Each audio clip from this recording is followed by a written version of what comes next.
wants us now. Okay. When Colin asked me this evening to introduce these two fine gentlemen at the back there, our motto came to mind, first of all, to gather the fragments that are left that nothing be lost, which is the motto of the Old Cornwall Society generally, but obviously it sits within the subdivisions and Mullion Old Cornwall Society's motto too.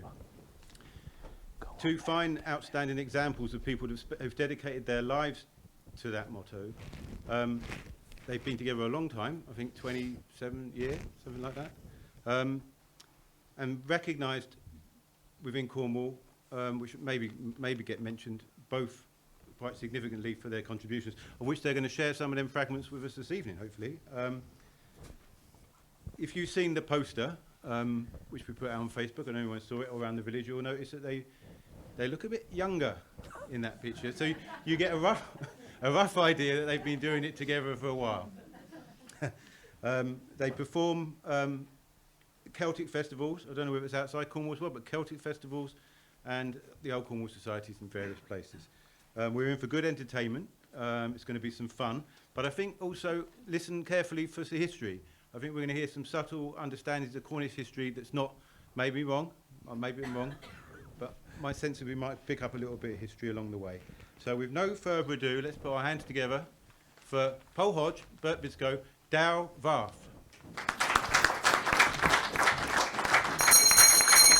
Oh yay! Oh yay!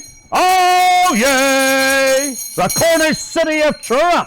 Earl Richard and Elizabeth Tudor granted her charters. Missionaries, traders, explorers sailed from her waters. 3 rivers under 3 streets, 6 bells accompanied St Mary's, chapels, churches, spires, pulpits, hymns and prayers shout to heaven.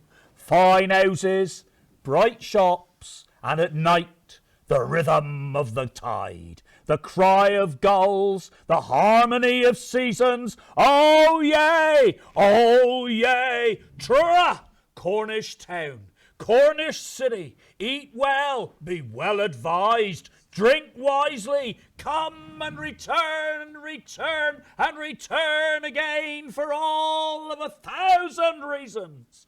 Truro Agastinarch, Kerno Bisvican, God bless the Duke of Cornwall. Get on with it. Clow yoke! Clow yoke! Clow yoke! Come ye, one and all to Truro, County Hall, County Council, County Town of Kerno. Help choke off Falmouth, push up house prices in Redruth, and grind what's left of St Austell into rubble. Come ye, one and all to Truro, Church of England, Cathedral City. Worship at the new Cathedral of St Michael. Marks and Sparks. Give generously to the chief executives of the old one. Celebrate St John, St Paul, St George, and look for the fabled St Ringo. Come ye, one and all, come ye to Truro for double price coffee, triple price parking, and inflated carrot fines. Come ye, one and all to Truro, rows of 4x4 in resident permit holders only spaces for dentists, accountants, and solicitors. God bless the Mayor of Truro, St George and Merry Old England. Truro Agastinarch, Garras Wharf, Moorfield, Viaduct, full. Bit strapped for cash this week? Piss off.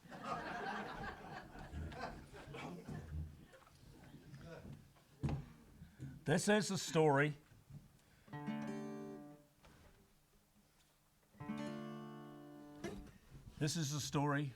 a true story about a bloke who met a girl in Biscoe Street, and this is what happened to him.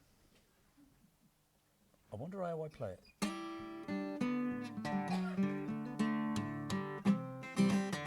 My fingers are cold. Try it again.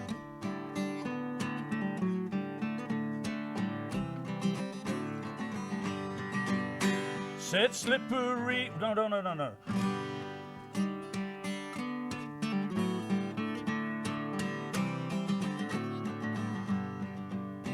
Said Slippery Liz to Tommy T, will you buy me a slippery beer? Have a shilling or two, young Tom declared. Oh, Lizzie, whisper sweetly and please my ear.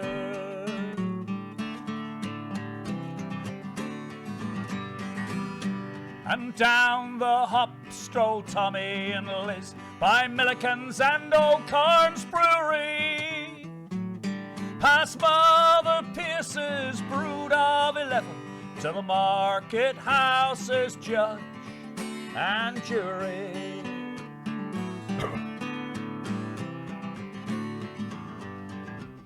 Oh, fill her glass and one for myself and one for her hand in my shilling blouse. I'll drink for love and I'll drink with she, and we'll drink dry this market house.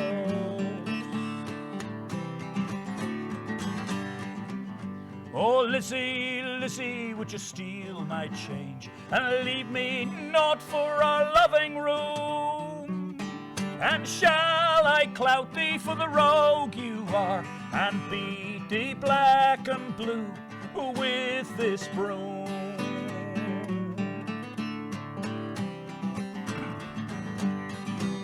You old fool, Tommy Teague, Slippery Liz cried out, here it is, all 12 pence of your shilling. I'll drink your beer, my sweet labouring dear, and maybe later, when time is called, I'll be willing.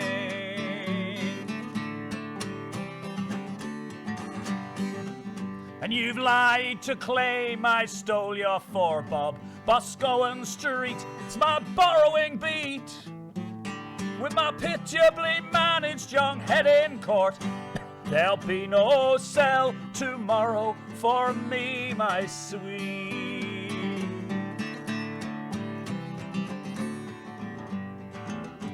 And my bandaged head in tomorrow's dock, it'll make the magistrate burn.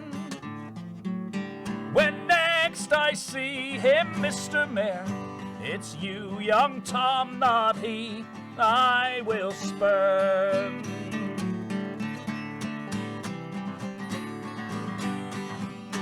Oh, Tommy Teague and Slippery Liz, a shilling between them on Biscoe Street. Her hand in his pocket, his coin in her hand, and Lizzie's blood will be young Tommy's receipt.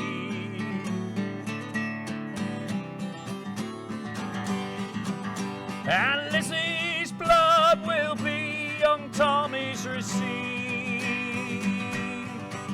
And Lizzie's blood will be young Tommy's defeat.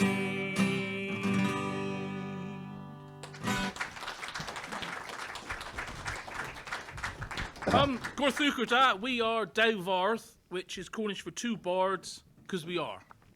That is Viager Gansgario, and I am Mab Stenik Vur. And currently I am the Grand Bard of the Gorseth, and this is why I'm wearing this. It's also, if any assassination attempts are made, it'll have to be a headshot. We're not that bad, are we? Right. It's nearly Christmas, isn't it? Right. Mia Gar Nadelic and Caithov Pop Blethen, Miss Soeth, Nialavi, Nevra, Sconia, Bargain. I do love Christmas. I'm the same every year, but alas, I can never refuse a bargain. In Keegor, in Churro, Mia Wellers and meal, and Brassa turkey in bees, lower, maga, and pimp meal. In Butchers in Churro, I saw the beast, the biggest turkey in the world, enough to feed the 5,000. Narukvi Praderi, Panrugvi I Wellers, O Gregvi in Gwethapries, I Lozawigores. Didn't think when I saw him. My wife, unfortunately, is a vegetarian. Well, if there's a Edham Vim, Cavos Forn Arbenek, in Weth Dalath I Bobbers, Pimp Dith, Kins Nadelic. I needed to have a special oven and to start cooking of it 5 days before Christmas. War to it, Ross Nadelic turkey had deg lozo, and Nessa dith me a thib turkey im sanguijo. Any need for translation? At last, a Christmas roast, turkey and 10 veg. And the next day, I'd eat turkey in my sandwiches. Me a ra, dibri mur, dibri gar, dibri bron, turkey tom, a turkey yain, key turkey dresden ton. I eat a lot, eat leg, eat breast, hot turkey, cold turkey, turkey meat by the ton, turkey in cola, bras, a turkey fricassee, turkey in crampoth a pie, a turkey in pasty. Woo! There we are. Turkey in soup and stew, and turkey fricassee, turkey in pancake and pie, and yes, turkey in a pasty. Turkey, turkey, turkey. Med see my turkey whath. Turkey rag on and hag all. A turkey rag and gath. Turkey, turkey, turkey, but there is turkey still. Turkey for one and all, and turkey for the cat. Lemon and gath ulun. Navin he dibri moi. Ni illy movia vithol. He shap you avel oi. Now the cat is full. She don't want to eat anymore. She can't even move. Her shape is like an egg. Good bit of translation. Dibri turkey arrived dres hanter blethen, war tuwith gorfenis, mesith you, mees gortheron. I eat turkey through the year and at last he's finished off. But it's July. Me a war o bosvi net pronasser hep us. Nessa blithen hep dout vith, naravi prena strews. I know I'm a useless shopper, and next year, no doubt about it, I won't be buying a bloody ostrich.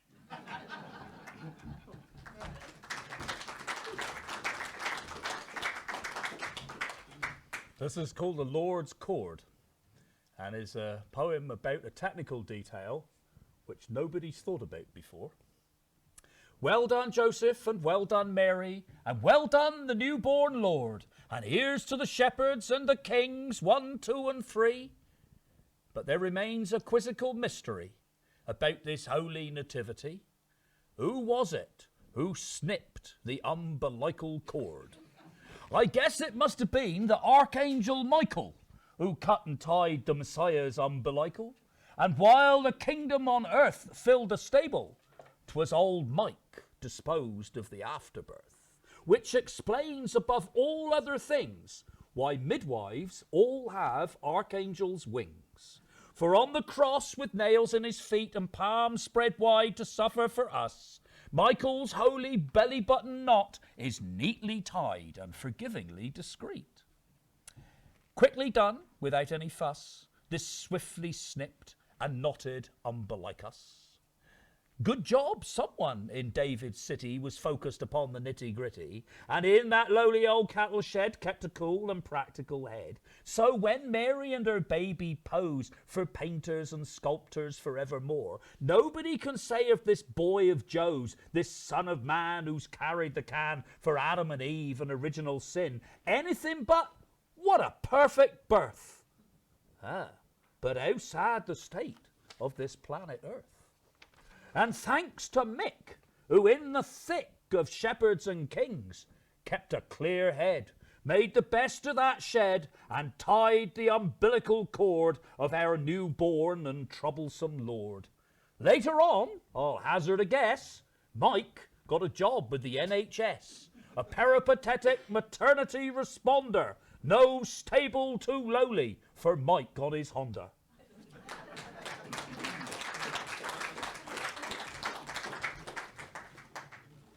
I think this is self-explanatory. Right. Kolenka pizza, dith a nos if you kolenka pizza. Never a ninzesa gena v and diabetes, mar wathen v ivith avoema. Now I'm as thirsty as a gull, clunking down tummels of water, drinking it like a fish. Hot or cold, it doesn't really matter.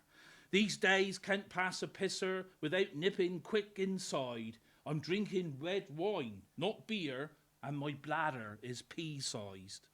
And when it did come to cream tay, tidn't a case of having jam first.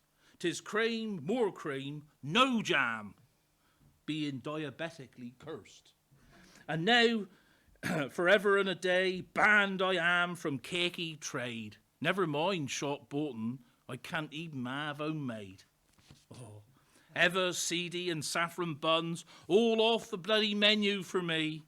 But thank ye to the Lord, there isn't no sugar in a pasty. Then again, with all they carbs in a pasty, pisky, veen or big, tidn't no more than a croom, and I'm asleep and snoring like a pig. With fingers and toes clemmed, blood glucose 20 up, me brain is sometimes scat as he's floating round in syrup. Back along I used to be long-headed, nowadays can hardly ski me. And now if I'd a call a tuss, it's just because being diabetically tazy. Kolenka pizza, ditha nose if you kolenka pizza. Nevra ninzeza genevi and diabetes more than thee, I viv avil hemmer. Clunky and piss, night and day 'tis clunk and piss. I would have never had the diabetes if I knowed he was going to be like this.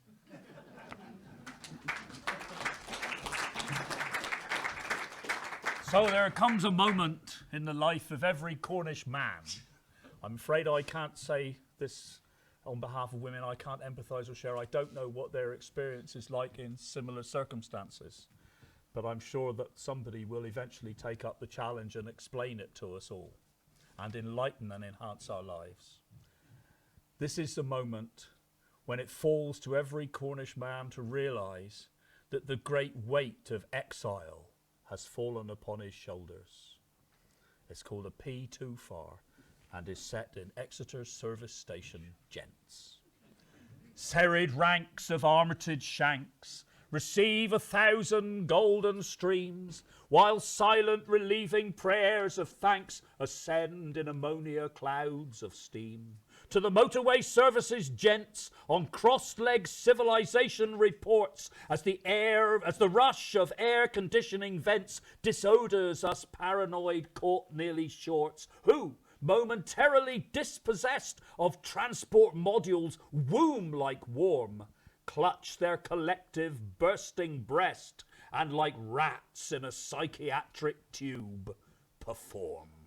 Here is a place white and reflective, where talk is dangerous, business insistent, where thought and look are disconnective and instinct sanitationally persistent. It's here we come, to stand in lines, to downwards gaze and take her calls, dear nature divine. This Whitehall defines our need to stare excretively at walls.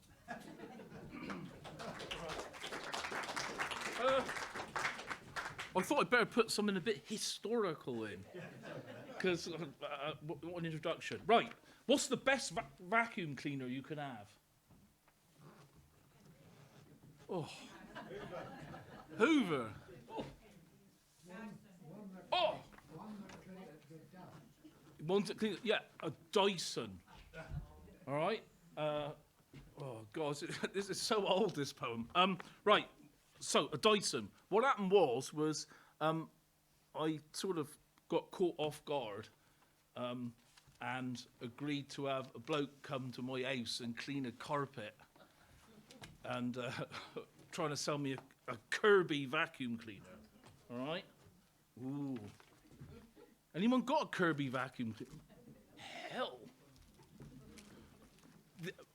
He started off at over something like £1,000 for this Kirby vacuum cleaner, and then he went down and down.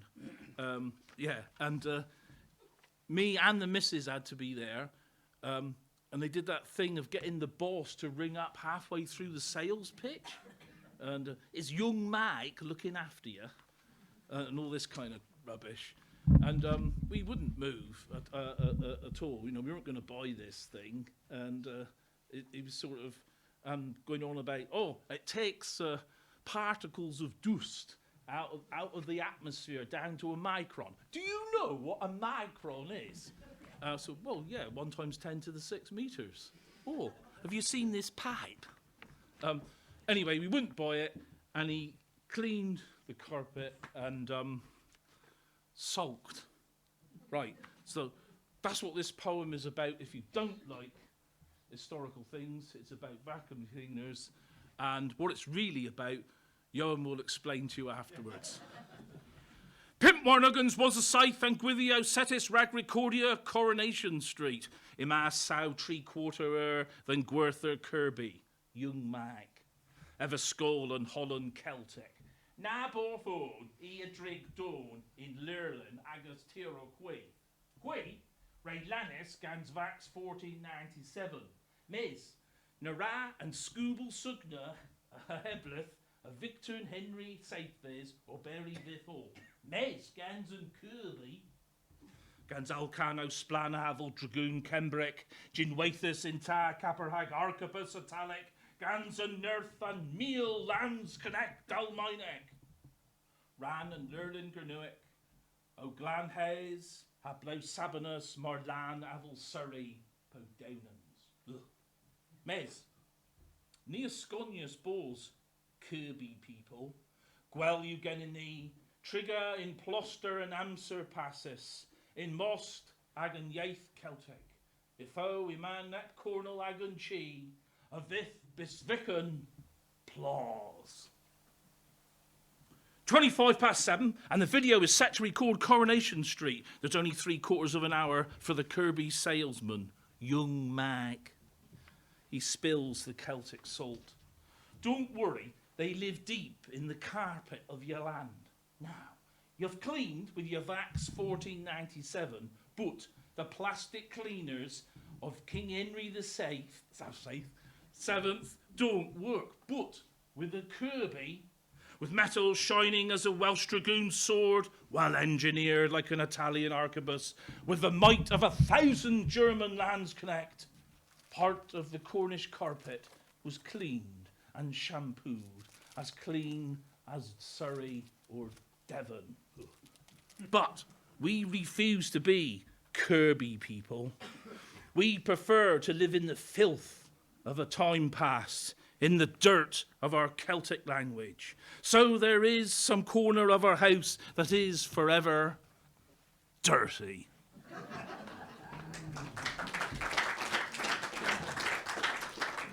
I was brought up in Stithians. My father was the doctor in Stithians, and he was the first doctor, national health doctor, to be given to the people by Nye Bevan.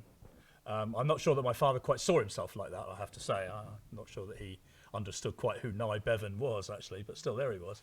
And he would go charging around all over the place, delivering babies, dispatching people, healing the sick, and nobody could quite believe that the National Health Service existed free at the point of delivery. So I was the child who was dispatched up to the boot of the car to unload all the produce, the cream, the bottles of whiskey, a pint of Duckham's, which I never quite understood why anybody would give him a pint of Duckham's, but somebody did, and so on and so forth. That's oil, but engine oil for those you know. And amongst the patients, the first one to greet him when he arrived in Stithians was a woman called Isabel Gay, who was a professional hypochondriac who, uniquely amongst the people of Stithians, understood her rights as a taxpayer who never paid any tax to the services of the National Health Service. And she made my father's life quietly hell. But this is her, and this is the story of Isabel Gay. I should point out that her son Michael was dispatched somehow or other off to Taunton School, which is a public school in Taunton, where he got an education. How she got in there, I don't know, but every now and again they would turn up to visit. And Michael in later life considered this to be the greatest humiliation of his entire existence. He ended up working very happily in County Hall, where he did a great job for all of his relatively short life. This is called the Austin A70 Hereford Rights of Isabel Gay. I don't know if you know what an Austin A70 Hereford looks like. There's one there. It was a black kind of round car, weighed about a ton. Okay? You just need to bear that in mind. Isabel Gay, land army girl, bred a platoon, turned Edgar out day after day, his head in a whirl for Isabel Gay. Edgar tended resistant fields, Isabel observed and fed her brood great ambitions, notions nurtured row after row in her allotment heart.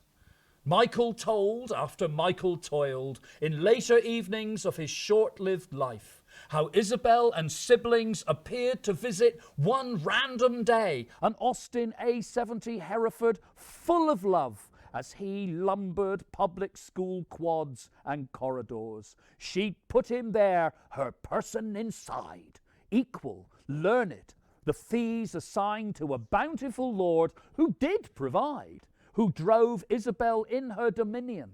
She understood herself to be the Lord's Austin A70 Hereford, to suffer the children, to fetch and carry, to retch and worry, to beat the old Ford car through the gates of heaven, to sit wing to wing with the dainty Austin 7. Michael donned a suit and suitable air to work for the council. Isabel sighed, her victory dug, the bondage of land released. Isabel Gay, land army girl, bred a platoon, turned Edgar out day after day, his head in a whirl for Isabel Gay. Isabel's head was large, soft hair coroned, slight craters and mounts, and a chin as great as a Vulcan storm. The 1960s, Goonhilly alive, Telstar connected, Arthur and Guinevere subverted to the conveyance of speeches and transactional data. Isabel's head, land army scalp, orbited by Yuri Gagarin, so far in the clouds, her Austin A70 Hereford gathered about as Saturn gathered rings or Neptune gases. No space race reached Isabel's milk-churned way. She spun with Edgar and family Gay around a Maui star. Armstrong's play in white dust on Rocky Moon found Isabel and Spade entrenched for victory, peace, a citizen's freedom to explore a welfare state, the flight on white heat ships and skyscraped blocks, an Austin A70 Hereford village errand. Oh, Isabel Gay, land army girl in her Austin A70 Hereford, astronaut and capsule moulded to each other, weighed a bloody ton and a half, Whiskers said, engineered for 66 Austin miles per Hereford hour, steering worthy of a land girl's arm, hard to get going, bugger to stop. We'd see its rounded shape, black as a Cornish range, drawn up by our gate, doctors' examinations, the flower, the victory of her welfare state. She'd be there at our kitchen table, pencil, ear and hair, notes in hand, diagnosis more urgent than armistice, and doctor away wherever doctor went. Isabel Gay, land army girl, bred a platoon, turned Edgar out day after day, his head in a whirl for Isabel Gay. One day, on the brow of Crello Hill, school forgotten, we sang old cowboy and Indian songs, our Alvis as grand as a ship of state, Admiral Mother lashed to the wheel, ready for the storm, and there ahead, the croaking Austin A70 Hereford. Mrs. Gay, what dread! In descent, her gears ground, brakes seared, handbrake smoke belched under capacious wings. By the gate, our garden gate, pearly gate to the welfare state, Isabel's driver's side door opened, her stocking leg, thick as oak, her heel in land army boot, extended to tarmac, the varicose road. The Austin A70 Hereford shuddered. All the village made note of rattled china on redundant mantles. Her voice rose from chambers of a throaty mine, the kibble tipped and poured in wheel larynx. The A70, still as a hidden planet, smiled its 50s Austin smile as pills tumbled into jars and labels fulfilled Isabel Gay's mortal wish. Her Hitler fought for, dug the land for, married Edgar for, welfare state. Isabel Gay, land army girl, bred a platoon, turned Edgar out day after day, his head in a whirl for the love of Isabel Gay.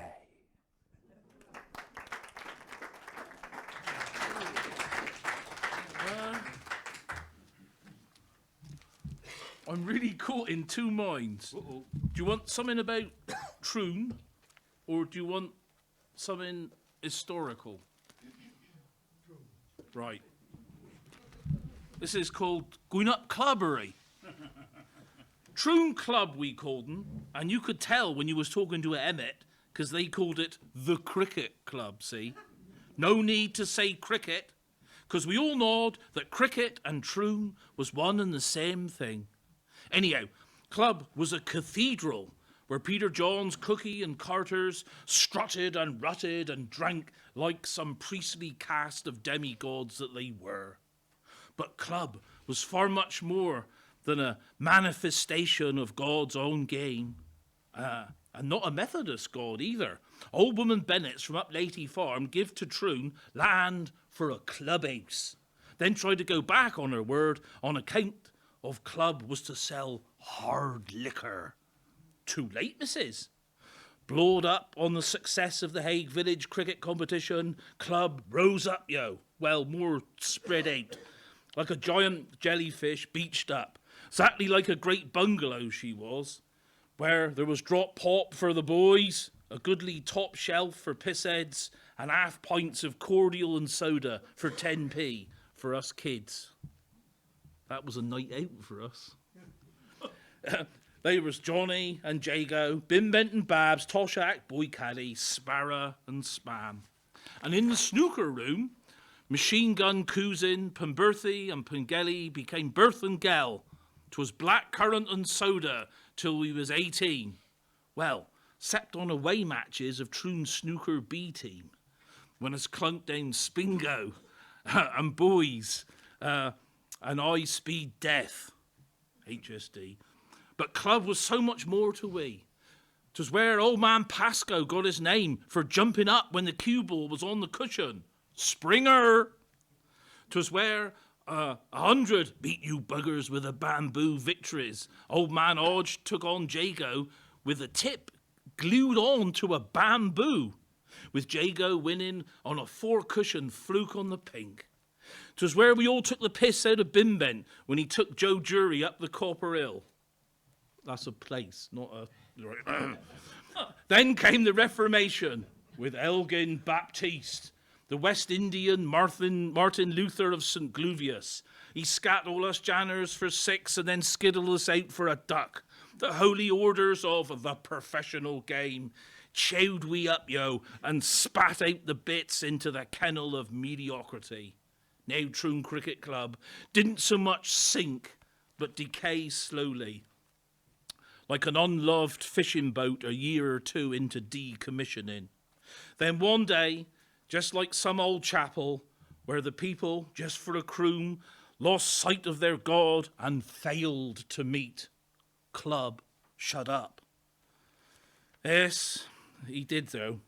With windows boarded up, Club became blind to Troon, and Troon became blind to Club, and even to cricket itself. In the dark, she was. She still had an eye on building houses, but then the credit crunch came along, and even Club, who prospered in Thatcher's recession, was left in the semi-derelict limbo of ruination. Left go, like some ruin up on the moors of a Daphne du Maurier novel, or going scat, like the many-knacked bowl of the Great Flat Load. But we Troon people still remember when us took on every damn village in Kernow, in Wales, in England, and beat the bloody lot of ye. And then went down club to celebrate the fact.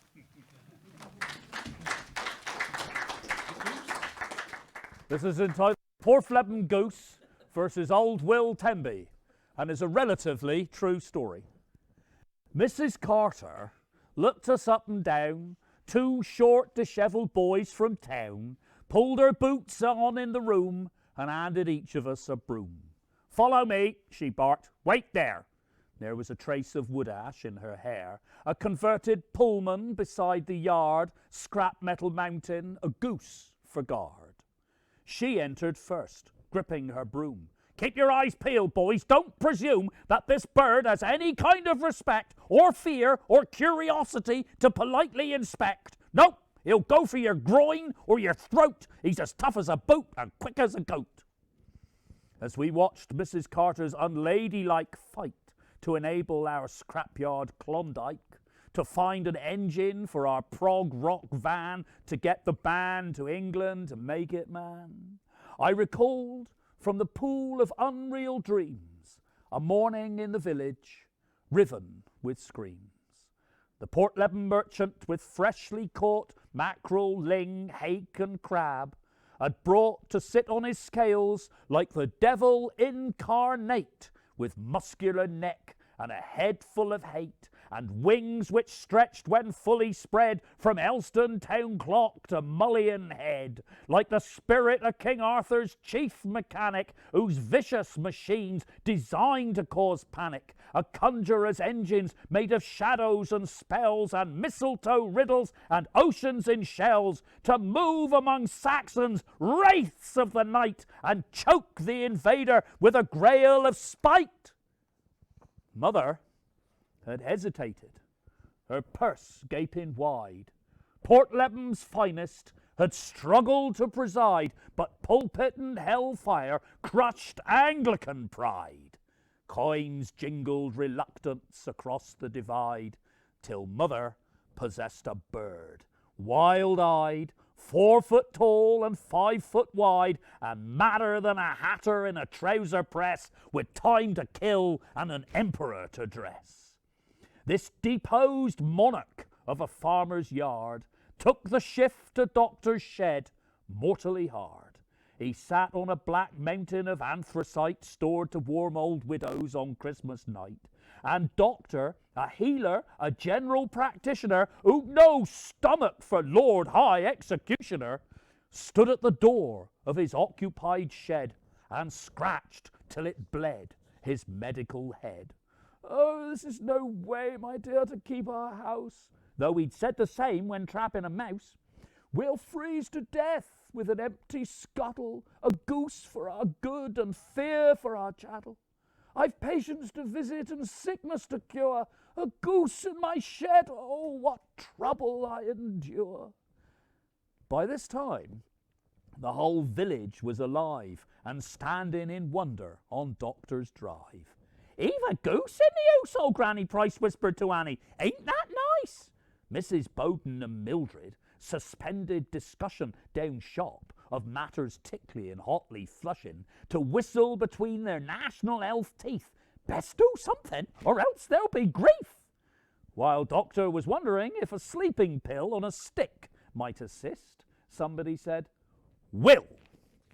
What you need, Doc, is old Will. His son's wed to my second daughter, and I believe 'tis said that in the war his protected occupation was slaughtering pigs to supply the ration. Though for each pig killed for the ministry, another one squealed for the vestry to grace the reverent Sabbath table, and a joint on his step for the PC constable. This village never lacked for rashers nor chops. Some pigs never made it to butcher shops, but Doc, old Will have got the slaughtering skill. Offering a leg, he'll go in for the kill." And before you could utter boo to that old goose, Will was ready. String-tied trousers, nothing loose, a spark in his eye, the bit between his teeth. Old Will went in. You could hear a spider breathe. "What's this?" Goosey says to himself. "An ape, a human, an adversary to knock into shape. Bread and butter for a mad old bird locked in a coal shed, though I should have preferred to go out by falling from a flying wedge, filling the sky to see the sun drop over the edge. But such a glorious setting's not for me, sold by a fishman, plucked and roasted for tea, so we'll give this old fool a run for his money before turning brown and basted with honey. All the village stood outside that lowly shed. Feathers flew and curses too awoke the dead. The vicar implored the onlooking lord to forgive old Will his profanities, his hoard of obscenities and guttural exclamations. "Oh, do shut up, vicar! I need no explanations. If you spent less time preaching gospel and word, you'd see that I've got a fiver on that bird. And when the odds tempt the gods to put on a bet, even I might offer a blasphemous epithet. Go to your church and preach and pray, and I'll look in and see you another day."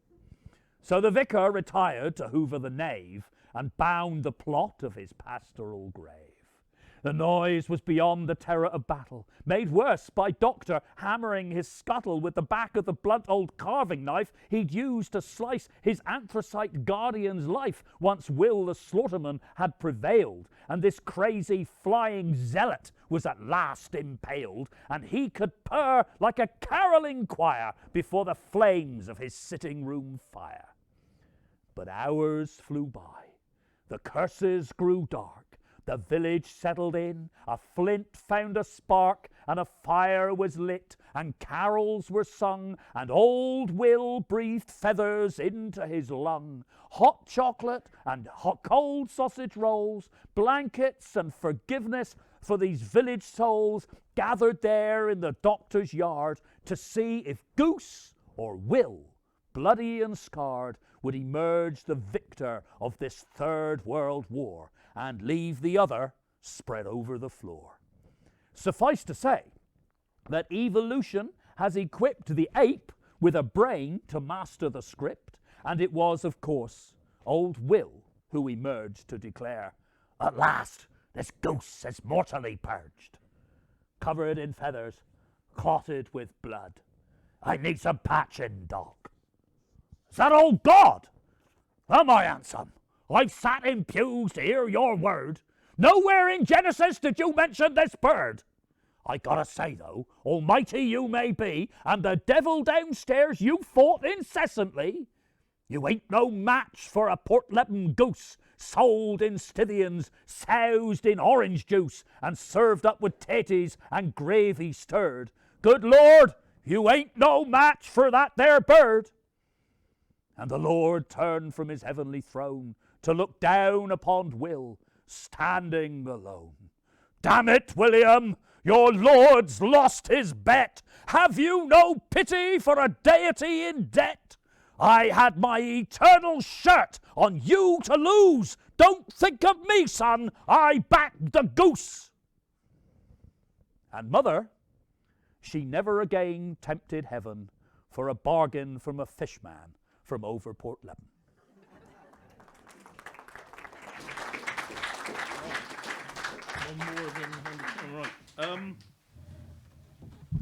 This is called A Carol of Cernuneg, with apologies to Thomas Beard and W.D. Watson.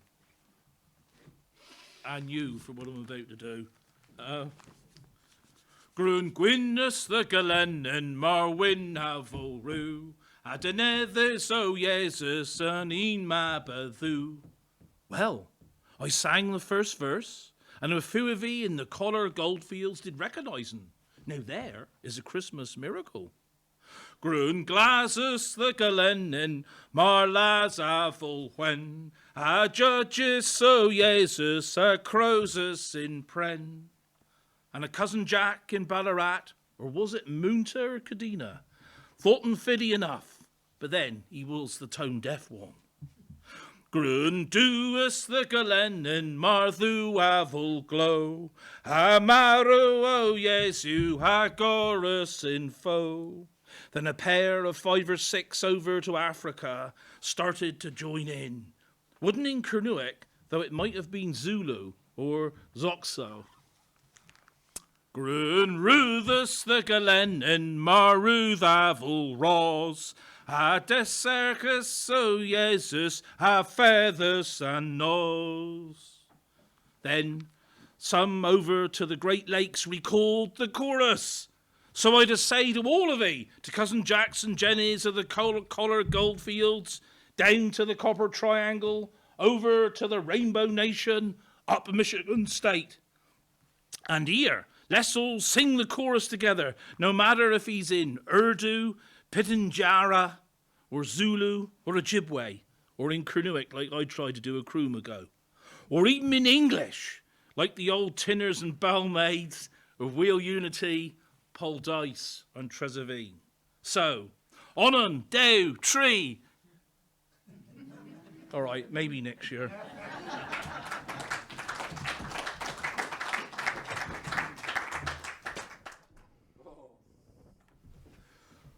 This is entitled The End of Time. Do we need to say this is relatively new? I think you've just said it. All right. Or how a pig washed up in Trevonant's Cove, you were supposed to say. Yes. The end of time, or how a pig got washed up in Trevonant's Cove. Did I just not hear that song? Well, it's important that they know that. Okay. An taza nevim gwelir, formir patra vith graze, onan ha tree on in huir, an taz, han mab, and spires. Dre o gras dalath and biz, halavaraf, nev hatir, bethans formius, ortho braze. That's Origo Monday. Written over to Yes. Glasney. Where is Penryn? That way? Well, I don't know. That way. Thank you. Very good. Written over to Glasney in the belly of Penryn, near on 800 year ago. And there 'tis, the start of time. Hey, if you look at the top of this page, it to say the end of time. And I said them twice. You're going to turn it on its head before halfway down page 1. Here, have you ever heard how a pig washed up in Trevonant's Cove? Let me tell you. Well, the winds of change are blowing through Devolution Alley. Want to be mayor, do we? Can't be Cornish change then. Never seen a back lane called a alley in Kernow. Nah, cut, backlit, dodgy, back lane. Mostly we'd call them op. And 'tis said, op, like in faith, op, and charity. 'Tis more like hop, pop, lop, mop, top. Anyhow, the winds of change are still whipping up the estuaries, piling up the towns, shifting shit from here to there, salt and sewage and me surfing hair. They're blowing all like they trumpets marching round the walls of Jericho. Jericho, over to St. Agnes, centre of that Hebrew dog cult. What Hebrew dog cult? Aggie, where the future's colliding head-on with the past, and tinners is smelting the tin they buddled up themselves from Blue Hill Stream, running down its valley, with all they Jericho trumpets sounding. And Jericho's walls all tumbling down and nicked by feng shui architects for ingle nooks and astral patios, for transcendental garden walls, and angels clinging to Merit's tomb, flying over Deep Dole Coath on November nights and weeping for Bassett's endowment, that sanatorium for TB, Tahiti, house burned down, buggered off, monument to the fallen, and by the NHS Property Board, sold off for a cough, not even a song, just a fluttering tuberculoid cough. Oh my God, Teddy. Out Scythians, when you said the war was fading away and rationing, putting itself to bed, and daughters ran off with G.I. Joes to dream they was Marilyn Monroe's, and painting stars and stripes over pedicured, manicured toes. Yes, and old Mildred Andrew had to go to Tahiti. Who? Mildred Andrew. She who went to visit Albert, her Albert, a small man possessed by Mildred, and doctor said he got TB. Mildred was full of dread, but quite excited to think of her Albert. She didn't like him all that much, but she always spoke of him as her Albert, like she bought him in Woolies. That's B&M or Poundland to we youngsters. And she married him. So we thought, as the first step to widowhood, Well, there she go up Churchtown past Seven Stars, which Albert wasn't to go in on account of all that beer going to his head, making him frisky when he got home. And he, dead. Dead as a lump of beef. Yes, dead as a bit of brisket in Bristol meat machine down Pool Market. A good man was he, she said, lying through her NHS teeth. Worth a jam jar of primroses. Only if he died in the springtime. Up churchyard for evermore. Only old Albert showed signs of improvement. All the kids in the village had to suck sugar lumps, which doctor give 'em to keep the bogeyman away. Nurse said Mildred could take her lovingly obedient spouse walking over the links. That links African, is it? The smell of teenage sexual frustration mixed in with slavery and colonialisation. No, you daft bugger. Golf links. In the lee of old Bassett's house. Now, I don't know who the bloody golfer was who swung his club and never shouted for, but his ball come down on Albert's head. His pipe flew out.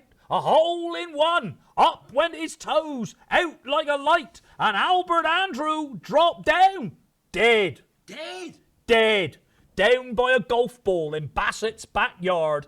And Mildred buried him and set up down Mrs. Bowden's shop to listen to every tittle and every tattle till she knowed everything about everyone, and everyone knowed that there was no escape from Mildred, except for a walk across to Hiddy Links. What? There's a bloody lynx loose in Tiddy Woods. Suppose he was released there like one of these beavers over to Laddock, only to eat grey squirrels, bloody tree rats. No, golf links. But nobody ever went hungry in Stithians ever again, unless Mildred thought 'twas time for thee or me to be losing weight in the interests of the state. Bit like me and the missus. Can't eat carbohydrates on account of being diabetical. Can't eat fat 'cause I'm already fat as butter. Can't eat protein 'cause that's meat. Can only eat salad. Oh, and dust. Just dust and salad. All I am is half asleep and tazy. Well, you look all right to me.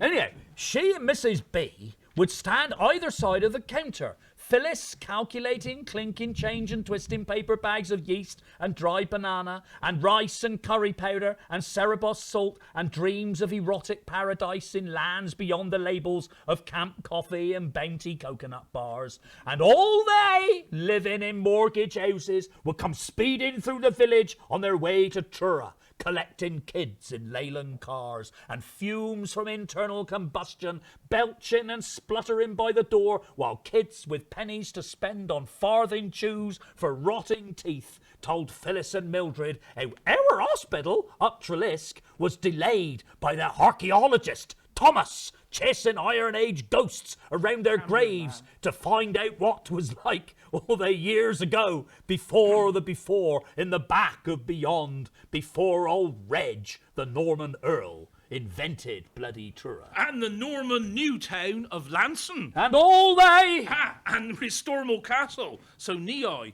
can put on Tristan and Assault. Oh, they gone scat, mate. And all they... Ha! And the refurbishment of Tintagel Castle, where Arthur was born to. And all they... Yeah, go on with it. And all they rivers merged in one to fill the lung of Pennycombe Quick and the coffers too of Killigrew, so the number 3 crew of Truro gigs could catch a crab by Turnaware Bar and go on to win the Second World War by invading France in mirror dinghies and setting up twinning committees. Aha, twinning.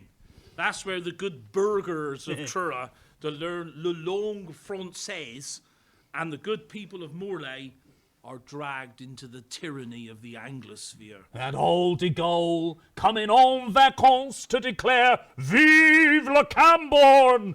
And Eisenhower did a deal via Staggs, the estate agents, who do inflate inflation to keep their commissions rolling in like detritus along Gillen Vays. Ah, detritus.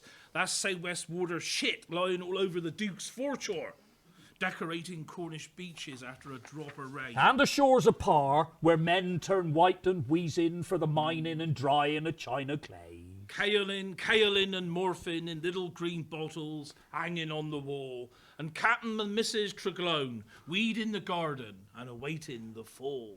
Anyhow, old Ike pitches up with Monty and buys himself a bargain called Tullymar down to Perrinar Worthall, so he's could organise everybody and have his boys courting the flower of Cornish maidenhood and whisking the clotted creme de la creme of all our beauties off to the States to pretend to be Doris Day. Kay, Red Ruth, Red Ruth, wherever tree work he may, St. Uni, God bless my soul, shall echo to Pednandray. Kay, Riz Ruth, Riz Ruth, Good Friday upon Carnbray. Kay, Riz Ruth, Riz Ruth. Then all the wives and kids of they Breton sailors who kept French ships as spick and span as fishing smacks, doing trade under cover in the mists and talking one language between two peoples in the shadows of the British Sea. Ah, not the twinning then. No, they was all anxious and uncertain and living down Penzance, and Churchill said they needed to hear words familiar, comforting and free from the mouth of Robert Morton Nance. Funny, innit? How Kernuik can't get on the BBC official list to say he's the language of a bona fide national minority, but when it come to keeping the war going, and old de Gaulle huffing and puffing, then the ministry boys applaud and send young Harold Nicholson, Gwendolen, St. Albans' brother, to see old Morton on the steps, dressed up in Bardic blue, spouting like he's got a war to win and a Breton sinew to tighten to keep things going till Twenenyo. And yet, when it come to stumping up a Barberdoo to keep us speaking the language killed for common prayer, why, tidn't till 2004, 100 year precisely since Jenner's little red book launched the Cornish Cultural Revolution, and then 'tis only shillings and pence, no quids nor euros, to make my teeth to grind thinking of it all. Don't you worry, boy, we'll have a mare soon. She'll sort it all out. You think we'll be rolling in easy money with a mare filling in universal credit forms in Kernuik? Hear that? That's my teeth grinding. Yeah, mine too, pard. Here, what's left of them, after all they archaeological chews and all they talks from Mildred Andrew about being good boys and minding all our P's and Q's. And Kerno exhausted to export to all the solar system, which that long-headed boy from up Lan East, John Couch Adams, he who discovered Neptune and inner astronomical workings, by adding up, taking away, learning his times tables, and being a good boy, worked out where he was exactly to be where he said he was going to be. So when the first colonial ship, the NASA Mayflower shuttle, to drop down out of orbit to set up Gwenup on Mars! And get digging, the fire is burning, the water is hot, the air deep down is pure and swirling. And Janner leaning on his trusty shovel to turn to Cousin Jackie to declare, Set your pipe to your fuse, pard. Let's blow this place to kingdom come. Let's ascend the golden stair to bound old Eben for tin and pay our pound for our eternal share to St. Lebben, our mineral lord. And when that second coming is booked with Tui, and he's on his way, and beds are found ashore in Fowey, so he can land there and be on his way before revenues round the buoy. The 12 young lads, his disciples in, to pitch for the tut and sink the shaft, to stumble all knowing on the mother load. Why, that pair, one and all, he'll take his share and build his house in the right-hand field beside the barn conversion of God in what used to be Lord's Meadow. Exclusive to Stags, all commissions subject to VAT, no warranty, and all the locals cleared from a buffer strip of landscape so your kids won't grow up speaking weird and discussing if 'twas Angoff of St. Kevin or Flamank of Bodmin wore the beard in Heaven's household, or if Wesley ruled the roost like long ago and kept his face clear of undergrowth so eyes and chins could pray as one. Then, Amen. Amen, brother. Amen. Amen. When Arthur to come again, Amen. And come again he shall. Make no mistake, we'll be ready. Beds will be aired, pillows plumped, cutlery counted, terms and conditions prominently displayed. So we're just waiting till then. considering philosophically and circumspectly how every star, perfectly aligned and all in just the right order, how every constellation in Kerno's chart will rise to shine from Lanyon's art, and then we will make this moment the end of time! The final chime of Elston Town Clock. The sign of perfect time we've all been waiting The for. beginning of. Voilà l'origine de. The beginning of. And Dalatha. D-R-E-C-K-L-Y. Directly! Amen, brother! Hey, see that splash out there in the ocean just off St Agnes Head? Oh, That's your line. that's a pig making a crash landing. And unite, and unite, and let us all unite, for summer is a... What are you doing? I'm singing Mayday, Mayday. And that, ladies and gentlemen, is our pig washed up in Trevornant's Cove.